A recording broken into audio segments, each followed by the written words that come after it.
Patuloy naman ang Metropolitan Manila Development Authority o MMDA sa pagkasa ng mga clearing operation sa mga estero. Ito'y bilang paghahanda sa posibleng pagbaha sa ilang flood-prone areas sa bansa sa nalalapit na tag-ulan. Si Cristal Ramizares, una sa balita, live.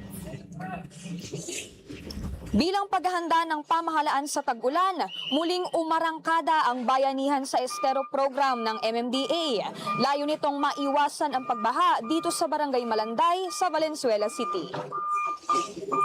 Pinangunahan ni MMDA General Manager Nicolas Torre III ang pag-iinsbing Coho River sa Valenzuela City. Naglipa na kasi ang mga water hyacinth at iba pang aquatic plants na nagdudulot ng pag-apaw ng tubig sa creek kaya't binabaha rin ang Karatig Barangay. 2 kilometro ang haba ng Kalabing Coho River kaya't ginamitan na ito ng backhoe para mas maraming water hyacinth ang matanggal at mas mapalalim pa ang kapasidad nito para magkarga ng tubig.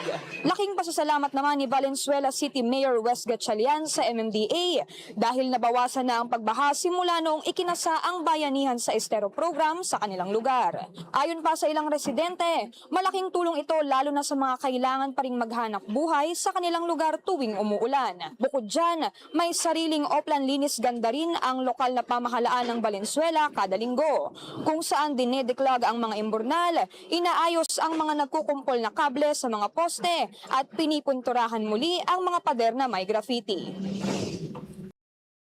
Target ng MMDA na malinis lahat ng mga estero at iba pang daluyan ng tubig bago pa dumating ang tag-ulan. Nauna sa balitang totoo at laging bago, Cristal Ramizares ng IBC 13 para sa Alauna sa Balita ng Congress TV.